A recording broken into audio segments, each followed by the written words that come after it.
país, nas terras de além rio, cheio de flores, de prazer e luz, é destinado às almas resgatadas. Lá não terão mais lutas, nem mais cruz, pois é ali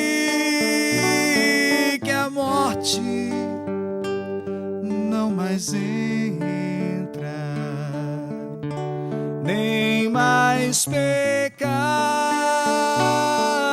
brilho tirará. Jesus, o Rei destas mansões tão lindas, os salvos todos com prazer abraçará.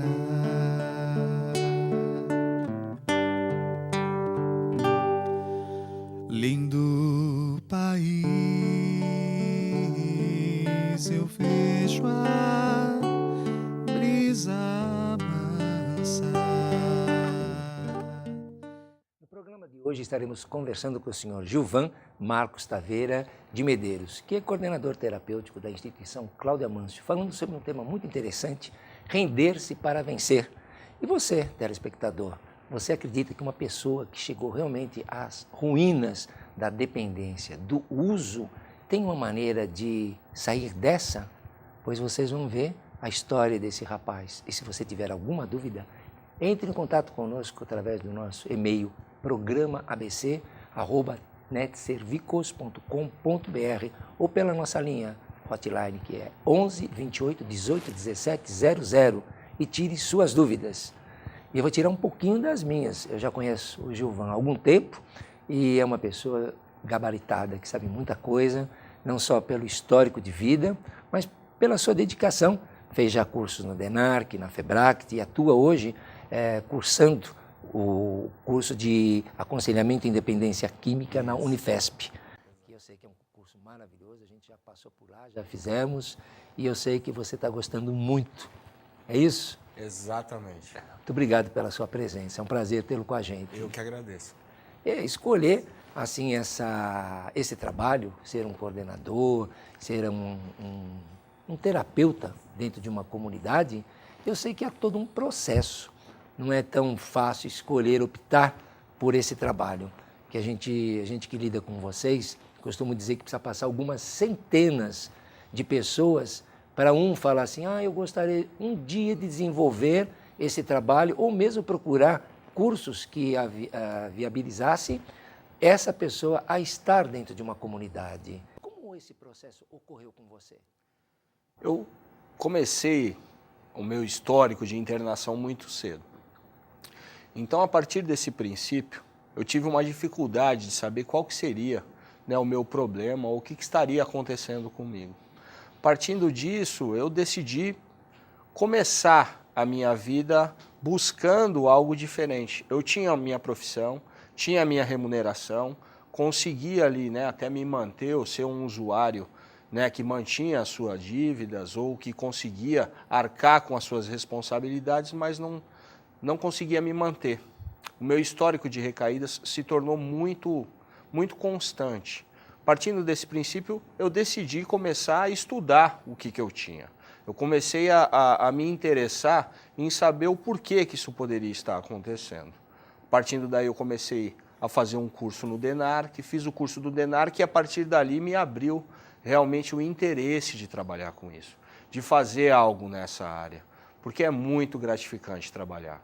né, na área da dependência química. É muito interessante a gente conseguir ver pessoas que tiveram formações, assim como eu tive uma formação boa, tive uma educação boa, e quantas vezes fui questionado até mesmo por familiares, né, aonde foi que nós erramos, o que foi que aconteceu. E eu mesmo tendo essas dúvidas, o que foi que aconteceu com a minha vida, por que eu não consegui, de alguma forma, trilhar aqueles planos ou aqueles sonhos que eu tinha, né, se me permite contando um pouco da história. Sem dúvida. Eu sempre tive sonho de trabalhar com show, de trabalhar com um evento. E eu me dediquei a essa área e até trabalhei como técnico em áudio, fazendo shows. Trabalhei 5 anos no Memorial da América Latina, fiz orquestras, fiz Festival de Inverno de Campos do Jordão, consegui a minha remuneração, só que sempre preso à droga, sempre preso à substância.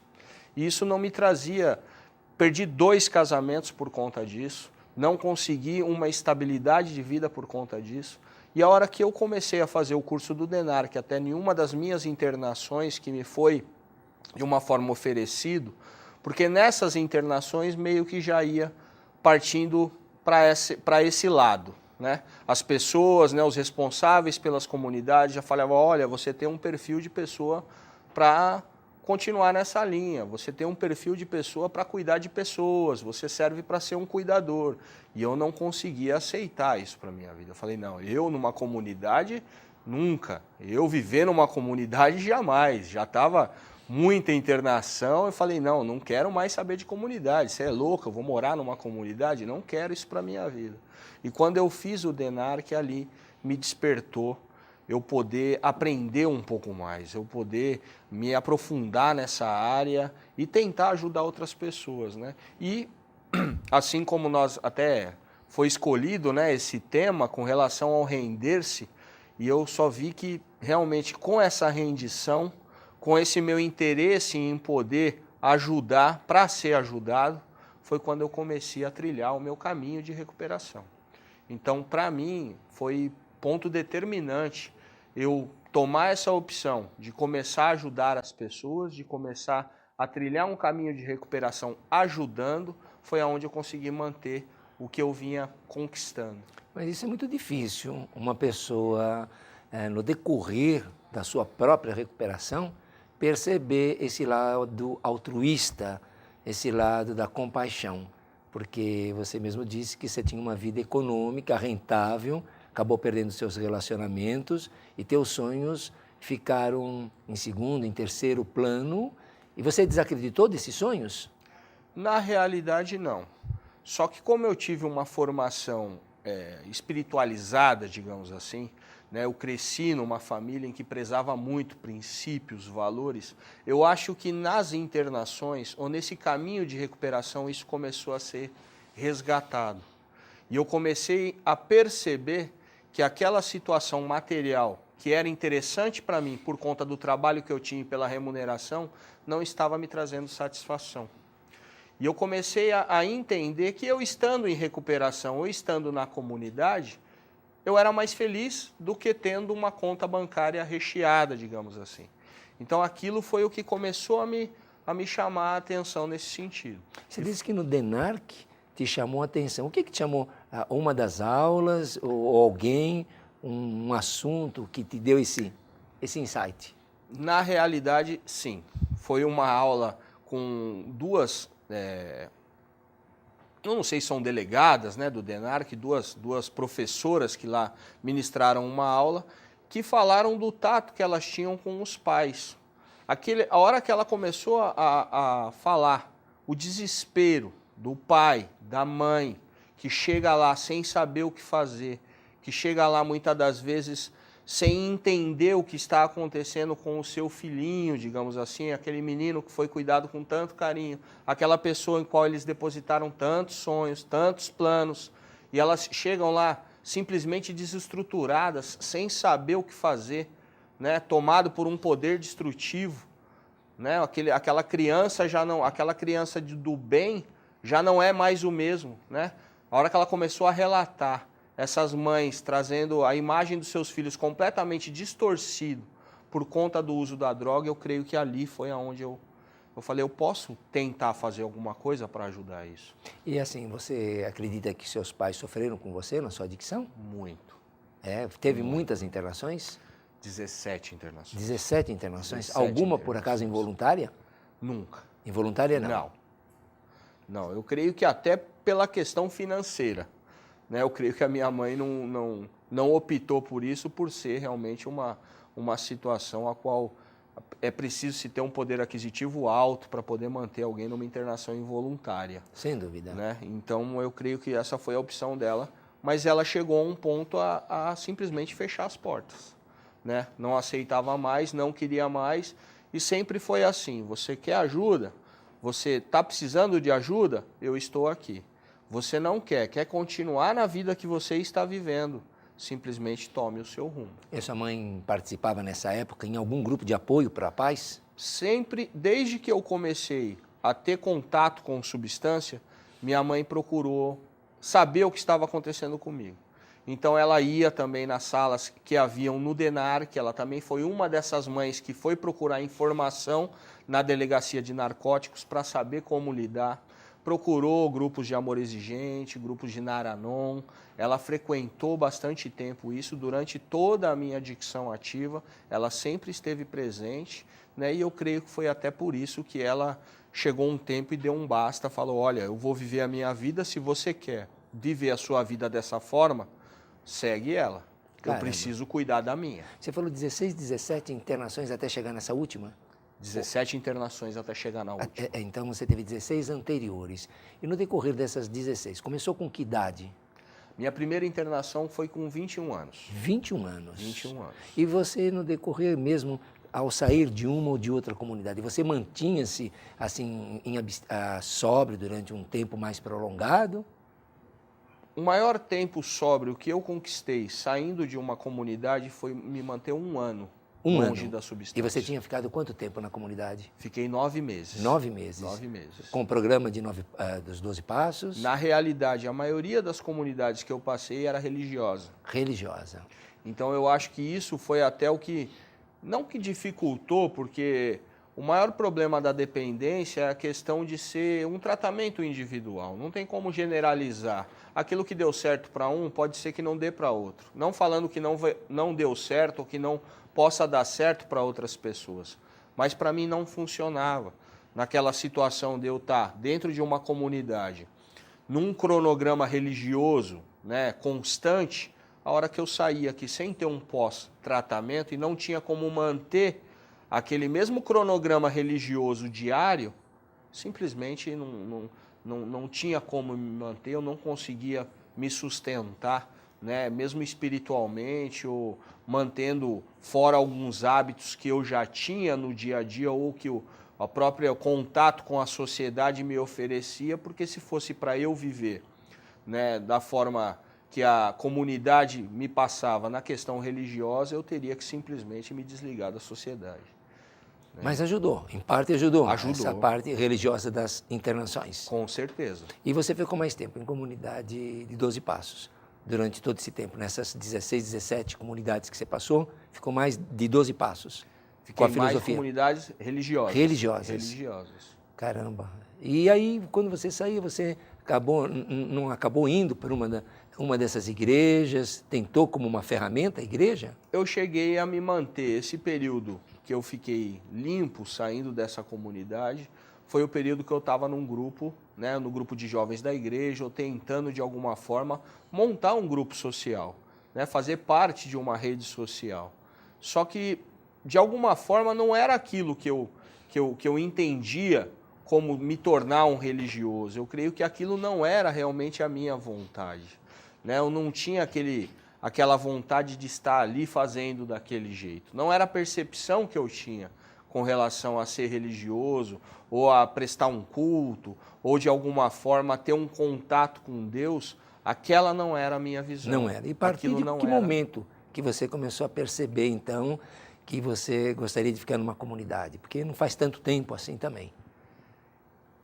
Quando eu decidi tomar essa situação de viver numa comunidade prestando ajuda a outros, foi quando eu realmente decidi render. Não, né, decidi não olhar mais para as coisas que o mundo, digamos assim, né, ou que a sociedade pode oferecer.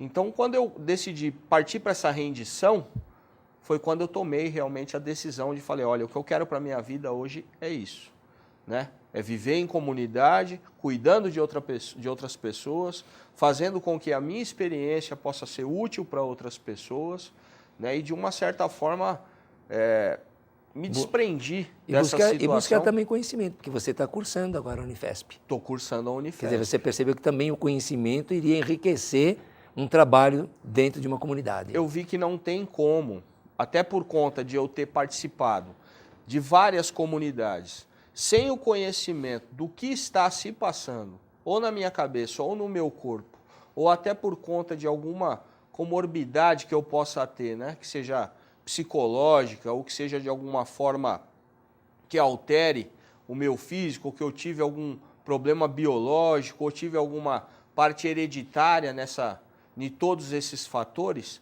eu nunca conseguiria me manter limpo, pelo menos para mim. Então eu vi que a informação ela é extremamente importante para que eu possa mudar a minha opinião, né? Tudo bem de eu ter uma informação de que a droga não é boa, mas se eu não tiver uma explicação de por que ela não é boa, ou que mal que ela pode causar em mim, eu não vou conseguir mudar de opinião. Então agora a informação que você está tendo, você está percebendo os efeitos fisiológicos, acarretando até mesmo de uma herança biológica, e incidindo em comportamentos psicossociais, grupos, você com as suas dificuldades, frustração, pensamentos, enfim, coisa. Então, unindo toda essa rede desses profissionais ou dessa nova visão, você percebe que pode ajudar mais aquele que está chegando.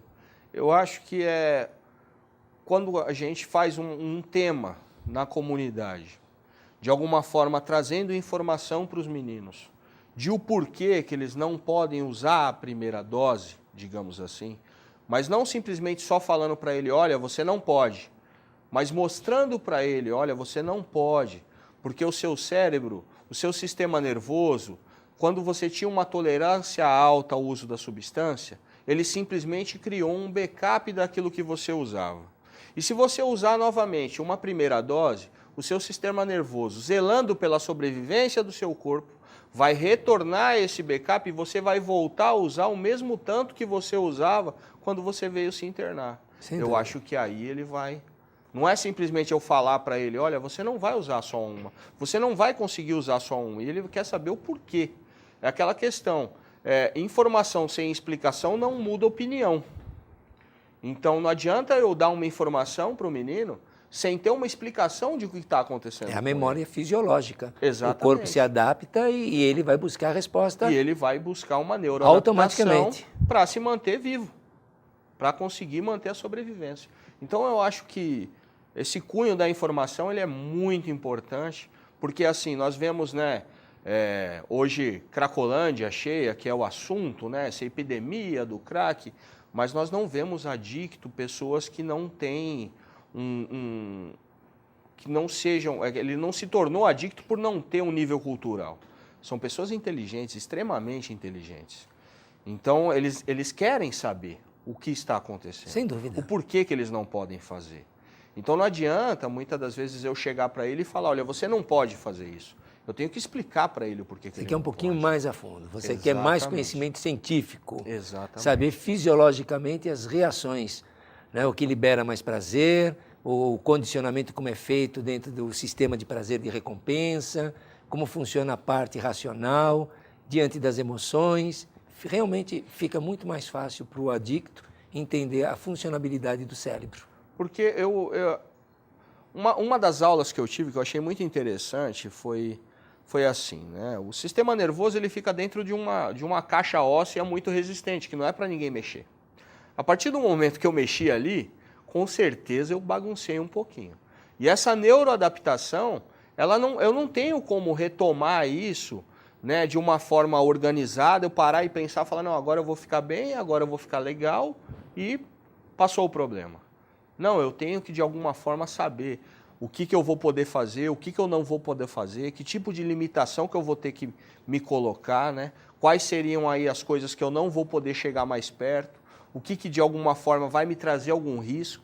Então, eu acho que esse tipo de informação fundamental. É fundamental para o tratamento. Sem dúvida, parabéns. Vamos ver, acredito que tem alguém que queira fazer uma pergunta aí na nossa plateia. Tem? A Aurora, é você? Sou eu. Boa noite. Boa noite. A sua maturidade teve alguma coisa a ver com a sua rendição? A minha maturidade... Teve algo a ver com a sua rendição? Com certeza. Com certeza. Eu não teria tomado essa decisão, creio que se fosse alguns anos atrás. Né? Eu creio que tudo foi um processo. Né? Não foi uma coisa que aconteceu da noite para o dia. Né? Foram várias e várias internações, no qual eu hoje me considero preparado a tomar essa decisão.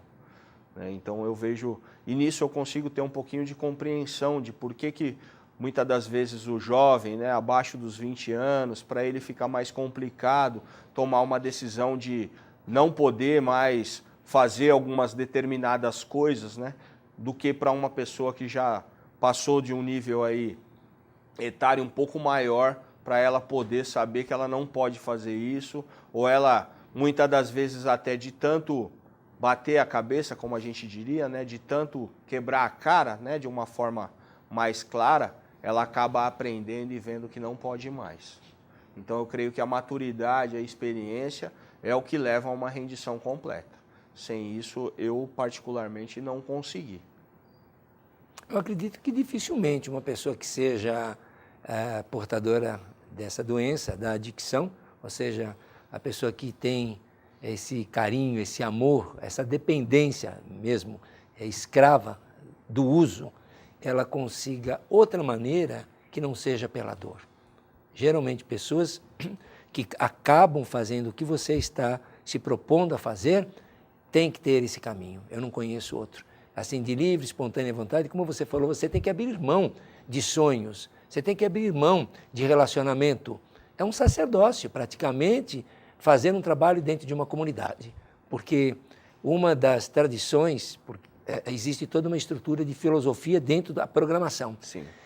A primeira tradição já diz, o bem-estar é do outro, não é o meu. Eu tenho que descentralizar os meus olhos no meu ego e olhar para o meu próximo, senão não me vejo. Então, assim, a nossa formação dentro da sua sociabilidade até hoje foi sempre de ter, de ser, né? Assim, a coisa da aparência, do glamour, das ribaltas, tem que ter as luzes. É assim que as pessoas normalmente são criadas. E você tem que abrir mão disso. E o interessante é que até mesmo dentro de um programa de tratamento, né, o qual nós adotamos na comunidade, que é o programa de 12 Passos, ele bate de frente com relação a isso que é a parte espiritual da doença, né, que seria o egocentrismo. É onde é somente a minha vontade que interessa, é somente a forma com que eu quero fazer a que vale, só o jeito que eu sei fazer que é o certo. Então aí é que entra um pouquinho desse quebra, né? Quebrando esses paradigmas aí da doença, né? Quebrando essas regras que a doença impõe de eu ter que abrir mão. Né? Eu sozinho, né? Como o programa tem alguns chavões, e um muito interessante é eu sozinho estou mal acompanhado. Então assim, eu comigo mesmo, tomando as decisões que eu acho que eu devo fazer, já não são as melhores possíveis. Então eu preciso de ajuda. Eu preciso tirar o meu egoísmo. Eu preciso, de alguma forma, não olhar mais só para mim ou só querer fazer aquilo que eu acho que é o certo. Sem dúvida. Então esse desprendimento com relação ao material, ele se faz necessário em um programa de recuperação. Mesmo que não seja para a pessoa abdicar dos seus sonhos ou dos seus desejos, porque o programa também ele oferece qualidade de vida. Né? E a pessoa tem como ter uma vida após as drogas, mas ele faz com que a pessoa consiga refletir um pouquinho mais com relação às suas necessidades espirituais também, não somente as suas necessidades materiais. Né? Então o programa ele traz muito essa situação de eu começar a resgatar valores, resgatar princípios e poder aí saber a dividir, né? Coisinhas que até, digamos, os pais ensinavam, né? Olha, não é só para você, divide com o amiguinho, né? Olha, divide sua bala com ele, divide seu chocolate com ele. E o mundo, de uma certa forma, já não ensina mais isso. Sem Né? dúvida. Isso é meu. É meu, é meu. As crianças hoje elas são mais egoístas do que antigamente, porque o mundo ele evoluiu dessa forma, né? Muitas das vezes até enaltecendo o egoísmo, fazendo com que o esperto, né? Aquele que é o esperto, aquele que é o que tira vantagem, ele sim tem valor, né? O que quer dividir, aquele que já não é mais, não quer tudo para ele já é taxado de trouxa, né? É o bonzinho, é o bobinho. bonzinho, é o bobinho, né? Exatamente. Então, digamos que essa evolução aí, né, que o mundo teve colaborou um pouco com essa relação do egoísmo, né? E a gente vê muito isso confrontando com a doença. Parabéns, eu gostei dessa forma de você focar a espiritualidade, o oposto do egoísmo. É quando eu me volto para o próximo, eu abro e recapturo valores que aprendeu na infância, do amar, do dar, do abraçar, de olhar para o próximo, dividir, compartilhar. Legal. Olha, está muito gostoso o nosso bate-papo, mas nós vamos fazer o nosso intervalinho e a gente já volta, porque o assunto agora vai dar muita coisa para você falar, Com viu, Gilvan? certeza. Até já. Até.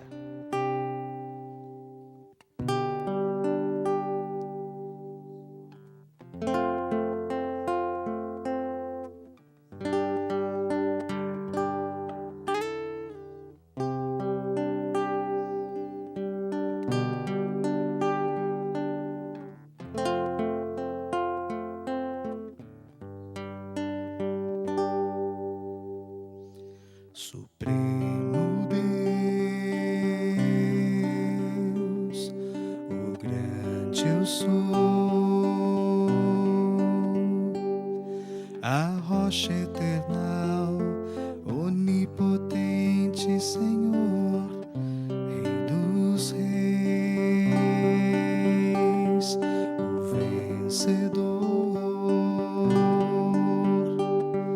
o nosso Criador, Pai Redentor, a primeira vez que eu o vi correr.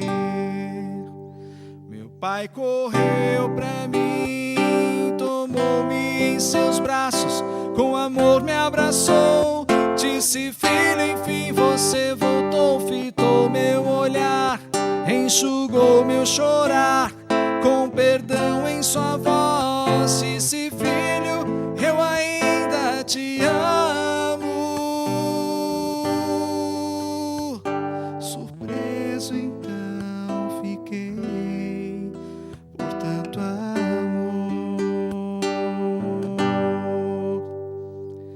Eu sei que ao partir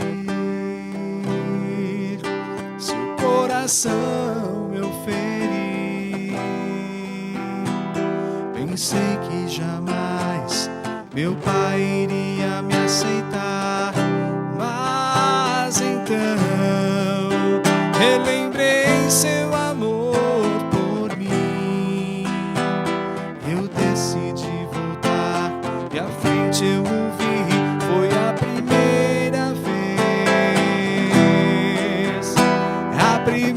vez que eu o vi correr. Meu Pai correu pra mim, tomou-me em seus braços, com amor me abraçou, disse: filho, enfim você voltou, fitou meu olhar, enxugou meu chorar, com perdão em sua voz, disse: filho, eu ainda te amo. Surpreso então fiquei e prostrei-me aos seus pés por tanto amor. Meu Pai correu pra mim.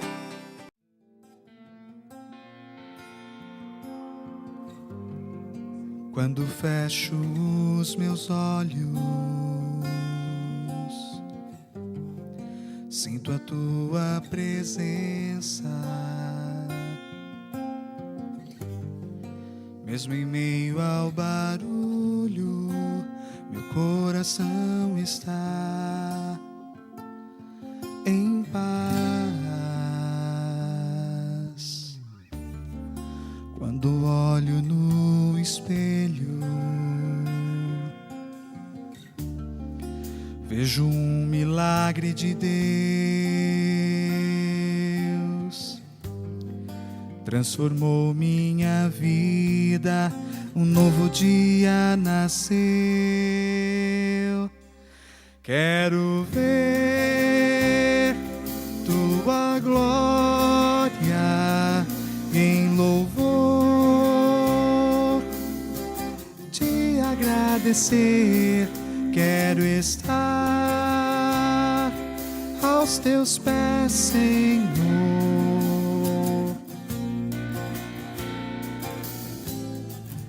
Não importa por quanto tempo eu tenha que esperar,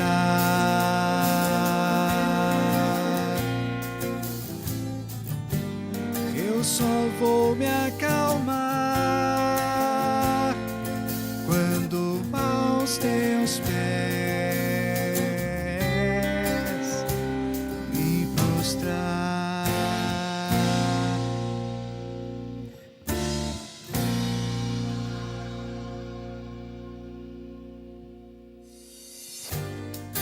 Quando só tua voz me consola, em momentos de aflição, no escuro do meu quarto.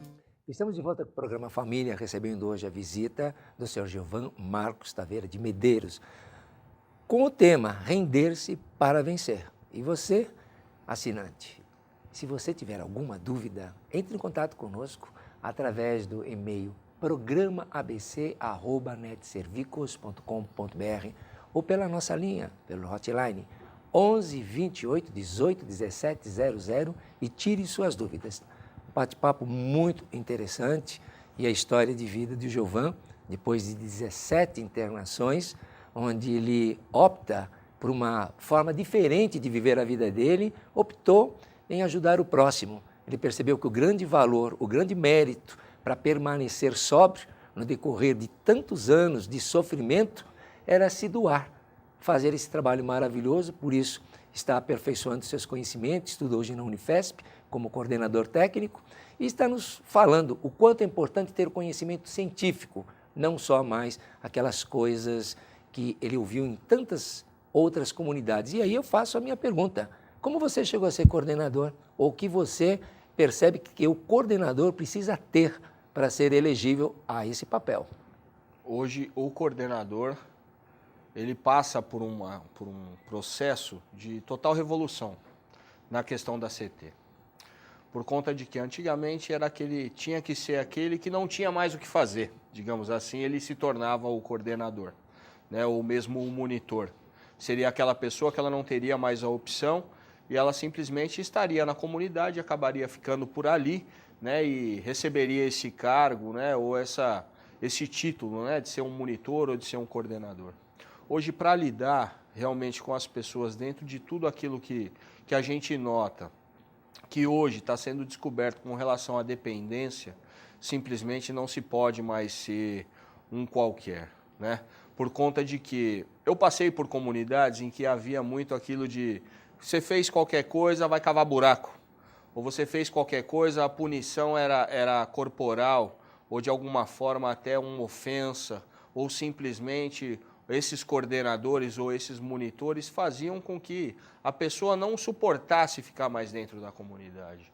Hoje, dentro de uma visão nova, até a visão que é adotada na comunidade onde eu trabalho, simplesmente é a questão do amor, da facilitação com relação a que a pessoa possa ficar, porque ela já tomou uma decisão difícil para ela, que seria a de parar de usar, que não é fácil parar de usar, não é uma coisa, não é uma deficiência moral. A ciência hoje, ela nos dá essa caução de poder dizer que não é a pessoa que não quer nada da vida que é usuário. É simplesmente uma pessoa que ela teve a infelicidade da somatória de alguns fatores, que o levaram ao uso da dependência e aí até se tornar um adicto, né, um escravo dessa dependência. Então, a pessoa ela tem que ser tratada com amor. Ela tem que ser tratada de alguma forma como um ser humano, como um indivíduo, né, como uma persona, não simplesmente como um qualquer ou mais um na multidão. Então, o coordenador ele tem que ter esse feeling, né, digamos assim, de poder notar a cada um a cada momento. O coordenador ele necessita hoje de especialização para poder saber quando aquele interno está passando por uma dificuldade, aquele aluno, quando nós costumamos chamar, né, está de alguma forma tendo uma crise de abstinência, ou está tentando manipular, ou está de alguma forma meio que perdido naquele tratamento, ou não sabe ainda o que está acontecendo, porque muitos meninos chegam lá e já começam como a gente costuma dizer, uma lua de mel com a recuperação. Tudo é novidade, saí daquela situação em que eu estava, só que os problemas não acabaram, ou simplesmente não se apagaram, né? Eu costumo dizer para eles que ali não foi um portão milagroso onde eles entraram e acabou os problemas. Os problemas continuam. Agora, o que vale para mim é eu saber lidar com esses problemas. Então, o coordenador ele tem que estar muito atento a tudo isso. Muitas das vezes o aluno, depois de uma semana, depois de 15 dias, começa a cair a ficha do que ele está fazendo ali, ou do que ele causou, né, para a sua família, ou as percas que ele começou a ter. Então, o coordenador ele tem que saber lidar com toda essa situação. E até trazer, né, para esses meninos algum tipo de terapia, como a gente adota na comunidade, que é a terapia racional emotiva, trazendo para eles algumas coisas com relação às fases do luto, ou mesmo ele começar a saber o que é o pensamento destrutivo, que ele estando sozinho, se isolando, né, estando no núcleo da sua doença, de alguma forma, o pensamento dele vai trair ele vai acabar fazendo alguma besteira ou simplesmente abandonando o tratamento porque não conseguiu aceitar essa situação. Então, trazendo todo esse tipo de informação, eu creio que há uma facilitação para que a pessoa possa ficar. Eu ia perguntar para você sobre a metodologia dentro, Sim. você já está explicando, então aproveita e já abre mais. Então, eu creio que hoje se faz necessário qualquer coordenador terapêutico ele ter essa visão, né? Ele adotar essa visão como sendo aí uma diretriz para o seu trabalho. Porque ele não está lidando simplesmente com o número, são pessoas, né? São pérolas, são de alguma forma alguns diamantes que não foram lapidados, ou que se perderam na vida e não tiveram a oportunidade de ser lapidados. Então, a oportunidade que a gente tem hoje de poder devolver aí esses jovens, né, de uma forma produtiva, seja para sua mãe, para sua esposa, para os seus filhos, para a sua família, não pode ser mais uma pessoa sem treinamento, não pode ser mais uma pessoa sem conhecimento, porque a responsabilidade é muito grande. Então, eu particularmente vejo que hoje, na visão de comunidade terapêutica, a formação de um coordenador ela é indispensável, justamente por conta dessa metodologia, justamente por conta de poder trabalhar esse programa, não de uma forma blindada, como a gente costuma dizer, que tem que ser assim, tem que fazer assim e é assim que é, né? Comigo funcionou assim, então com você vai ter que ser assim também.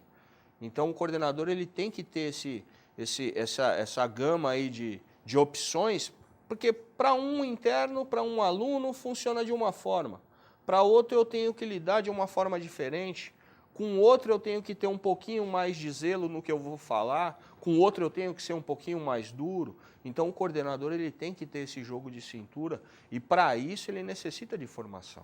Sim. Não só a formação de experiência de vida, mas também com todo tipo de informação que a gente tem hoje, que a ciência nos dá aí, né, calção para a gente poder trabalhar com esses meninos. E no caso teria mais outros profissionais para dar esse apoio? Tudo, né? Toda uma equipe em cima desses meninos, né? Digamos assim, lá nós temos um profissional psicólogo, temos também um psiquiatra, temos também a parte terapêutica que a gente faz com eles, que seria justamente essa questão da terapia racional emotiva, algumas temáticas, também com recurso audiovisual, onde os meninos podem, de alguma forma, assimilar ou absorver o máximo de informação possível, e a gente facilitando e dando para eles a opção de colocar isso no dia a dia deles. colocar isso no trabalho deles, no dia a dia, seja numa laboterapia, seja até na questão de responsabilidade de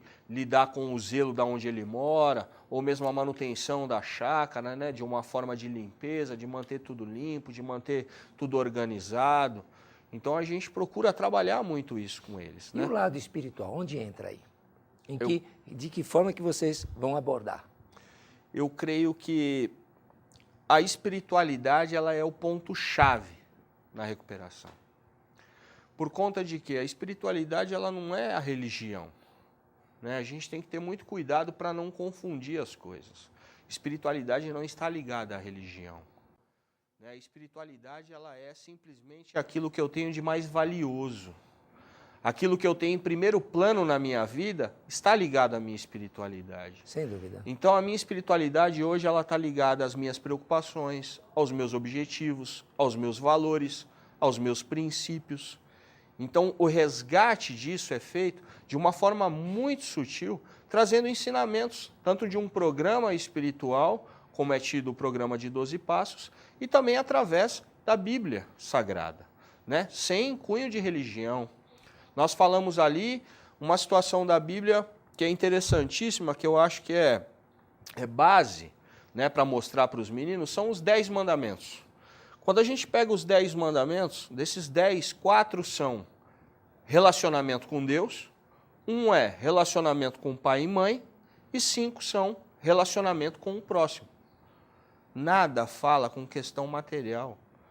Nada fala de questão do que eu vou ter ou o que eu vou deixar de ter. É simplesmente relacionamento. Relacionamento, sem dúvida. É simplesmente troca. Eu dou, mas eu tenho. Não posso fazer isso, não vou roubar, não vou matar, não vou furtar, não vou mentir. Vou honrar o meu pai e a minha mãe. Vou colocar o meu Deus, seja ele qual for, né? Que até o programa me dá essa opção de eu escolher o Deus que eu quiser. Né? Ele só me dá algumas diretrizes, que seja um Deus que seja cuidadoso, que seja amoroso, que seja maior do que eu, mas eu posso escolher o Deus que eu quiser. Aliás, tem pessoas que eu já ouvi, veteranos de muitos anos em grupos, que por não ter a religião e por ter a espiritualidade como o centro da recuperação, ele evoca ou ele traz como o programa em si, ou o grupo que é a consciência coletiva, ele diz, onde está essa consciência, o Deus fala por eles. Então, vocês, essa voz viva da experiência, e é vocês que eu respeito, como o meu Deus. Então, o grupo, para muitos, passa a ser a referência do poder superior. Porque Então, é aquela coisa mesmo, é até o adágio, né? A voz do povo é uma voz mais poderosa. E é aquela questão de estar, né, com a mente aberta com relação a saber enxergar na onde muitas das vezes eu não quero ver. Né? É abrir a minha mente para novas experiências, é abrir a minha mente para uma nova voz. Né? Quantas das vezes eu falo, às vezes, para os meninos, mas e como é que Deus vai falar comigo? Falam, às vezes você pode estar descendo ali na escada e uma conversa paralela, vem uma palavra que é para você. Sem dúvida. Muitas das vezes, num momento que você está ali sozinho, desolado, vem uma borboleta e passa por você. Muitas das vezes eu estou na minha cama e vem a frase de um louvor que está sendo tocado num outro quarto que fala comigo. Então eu creio que a espiritualidade ela é ligada a isso. Ao todo. É de estar de antena ligada, mente aberta. ouvindo, mente aberta, ouvindo da onde quer que venha. Muitas das vezes eu impeço ou limito Deus na minha vida. Né, por conta disso. Eu jamais acredito que Deus possa falar comigo da forma com que Ele queira. Né? E a gente ali procura pegar na Bíblia Sagrada, né, sem de alguma forma tocar em religião, mas Deus, um momento na Bíblia, Ele chegou a falar com o profeta através da boca de uma jumenta. É o que é falado. Então, assim, são coisas que esteja com a mente aberta, né? Aprenda a tentar achar Deus em outras tudo, situações. tirar as lições da vida. Em tudo. No próximo. Né? Muitas das vezes numa situação que, por exemplo, né, furou um pneu de um carro. Qual que é a minha primeira reação? Reclamar porque furou o pneu? Não, agradeça, porque pode ser que aquele pneu furou para não acontecer uma tragédia ali na frente. Verdade. Então, A questão, muitas das vezes, está nesse foco. Mas vamos né? fazer uma pergunta. Tem alguém que queira fazer uma pergunta na nossa plateia? Sim, sou eu, Pois não, fala lá. Rejane. Quem é que vai falar? Sou eu, Rejane. A Regine, por favor. Boa noite, Gilvan. Boa noite, gente. Dentro dessa sua explanação, você está falando que você foi muitas vezes internado em instituições religiosas, não é isso? Você acha que a família perdeu um pouco a espiritualidade, a religiosidade, e por isso a gente está tendo tanto descaminho, tantos meninos procurando na droga um alívio, um consolo? Você acha que se a família não voltasse para a espiritualidade, não voltasse para dentro, para Deus, não seria assim uma coisa mais fácil? O que você acha? Olha, Regiane, eu vou contar para você um vídeo que a gente passa para os meninos que vai te responder essa questão. Né, um professor, numa sala de aula, tenta explicar para o aluno que Deus criou o mal. E ele fala que o mal foi criado por Deus, então Deus é mal. E esse aluno, de pronto, corrige o professor e fala: professor, o frio existe? Aí o professor fala: não, é lógico que existe. Aí o menino fala: não, o senhor está errado, o frio não existe. O frio ele é ausência de calor. A ciência ela explica o frio como ausência de calor.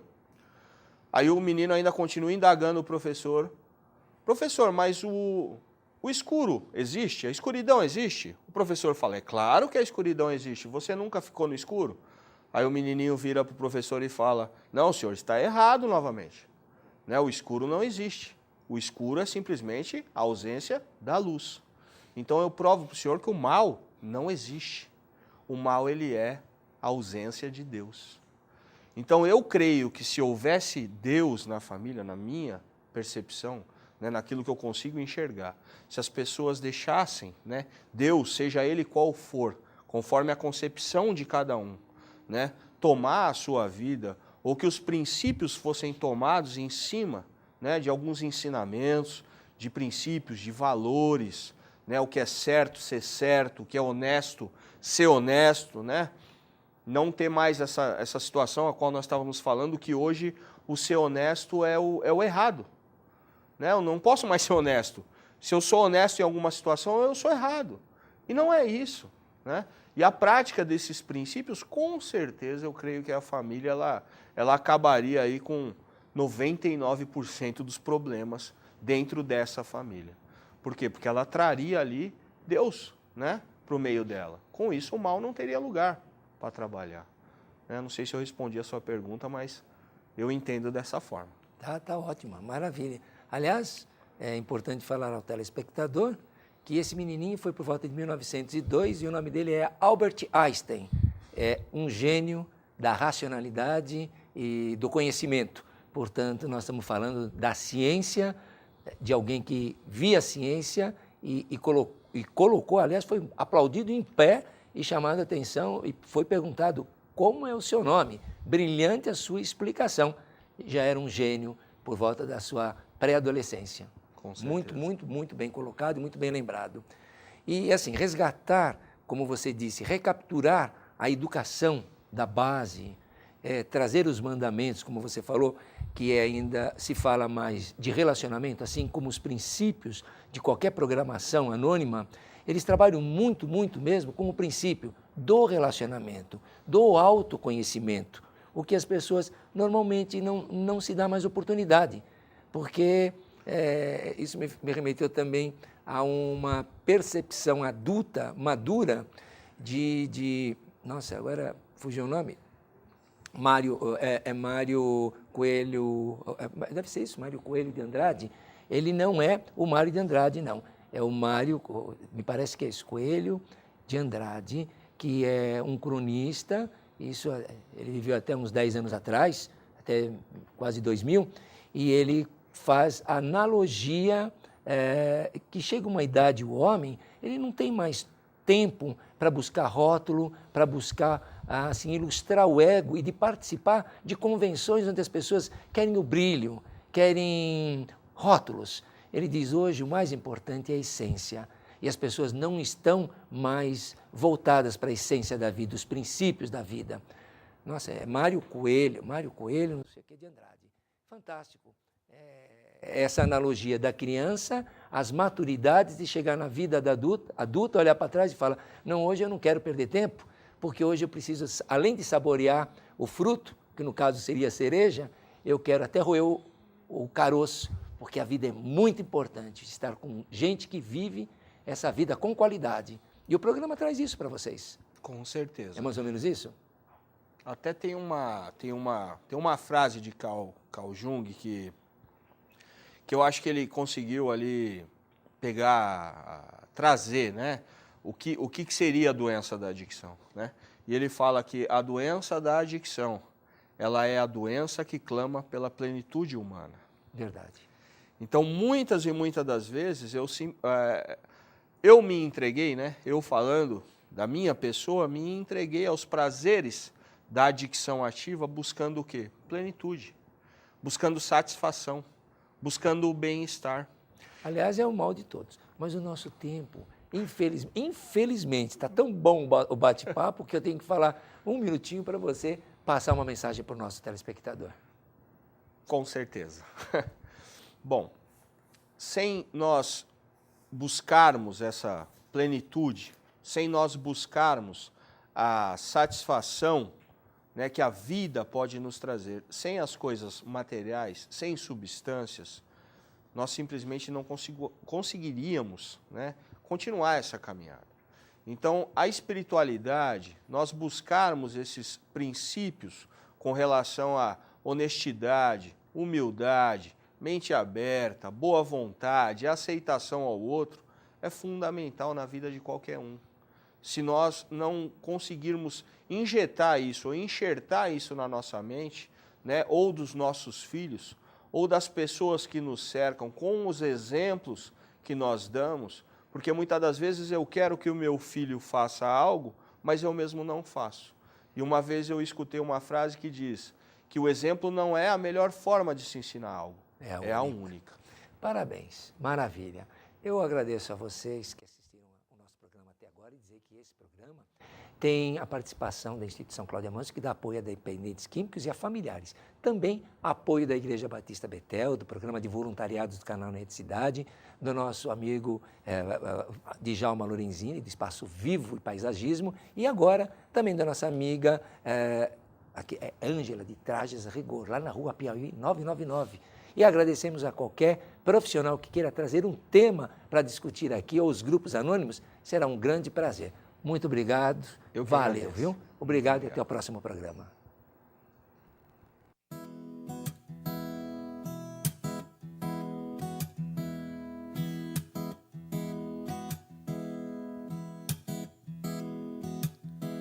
Posso imaginar como será quando ao teu lado eu puder andar. Posso imaginar o dia em que verei o teu rosto face a face, cercado por tua glória. Meu coração posso sentir batendo forte por ti, Jesus. Nesse dia eu vou sorrir. Posso imaginar, posso imaginar.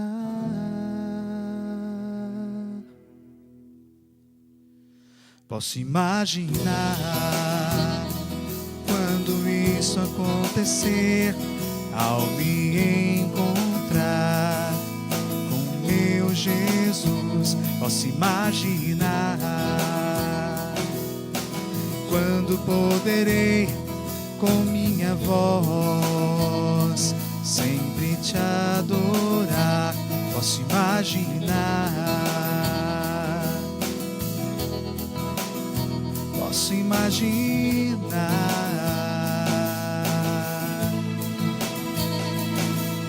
cercado por tua glória.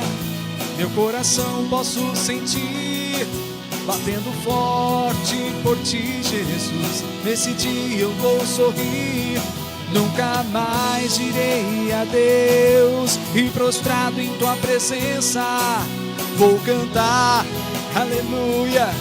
Como é bom ouvir tua voz, posso imaginar, eu posso imaginar,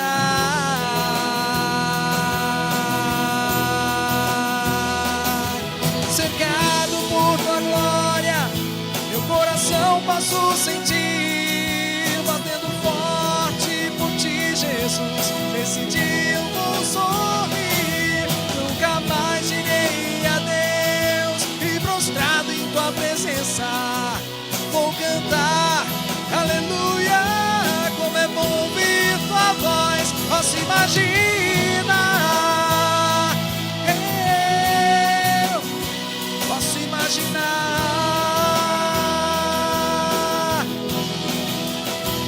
posso imaginar.